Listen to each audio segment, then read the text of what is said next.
A few years ago, I was renting a house in Northern California. The neighborhood was just outside the suburbs. It seemed like the perfect balance of having space and having nice neighbors close enough not to feel isolated. The area had no streetlights, so it was very dark at night, especially if there were clouds blocking the moonlight. It didn't bother me though. It made my little house feel even more quaint on dark nights. I got home from work one day in midwinter. It was a cloudy night, so pulling up to my house, I saw only what my headlights and front porch light illuminated. When I got out of my car, I caught a whiff of cigarette smoke. That was odd, as I had never smelled it before around that house. I didn't see anyone nearby, so I ignored it and went inside. I had just got off a shift with a few hours of overtime, so I felt pretty tired. Even though it wasn't even 7 yet, I decided to take a shower and call it a night. I woke up sometime later sure that I had heard a noise inside my house. I wasn't worried right away because my friend would sometimes stop by to use my shower after work on his way to his night classes. I even gave him a spare key so he could stop by even if I wasn't home. He would always text me to let me know beforehand though, and I hadn't heard my phone go off. I reached over to my bedside table and picked up my cell phone to see if my friend had sent me a text. The bright light from my phone's screen and number pad blinded me. These were the days before phones had a light sensor that would dim the screen in the dark, and this particular phone was so bright I could use it as a flashlight. Through squinted eyes, I could make out that it was 9-something, but I couldn't tell if I had an unread text or not. I set my phone aside and called out my friend's name.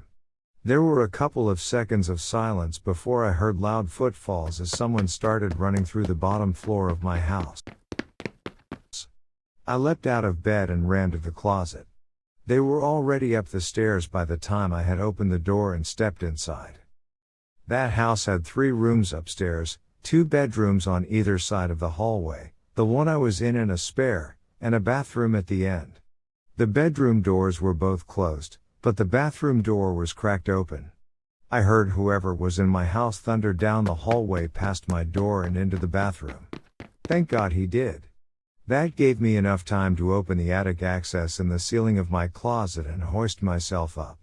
I had just started to lift myself up when the person ran back out of the bathroom. My feet were barely inside of the attic when my bedroom door burst open. I heard footsteps run into my room and stop. When they didn't see me in that room, they ran back to the hallway and into the other room, which just had boxes stacked in a corner, some weights, and a table where I painted my miniature models. I guess they decided that if someone were hiding, it would be in the bedroom because they charged back into my room and turned on the light. A moment later the closet door was ripped open.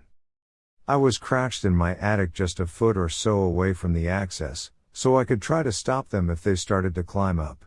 From my vantage point all I could see was from about their knee down. They were wearing dirty blue jeans with frayed cuffs and worn work boots. After a few seconds of looking in the closet, they stepped away and I heard a loud crash come from my room, followed by a scream of frustration and anger. That scream was the most unnerving part of the incident for me. It reminded me far too much of my stepfather, who would scream in a similar way when he lost his temper. He would eventually be put in a mental hospital for several mental disorders that resulted in erratic and violent tendencies. The man in my house ran back down the stairs.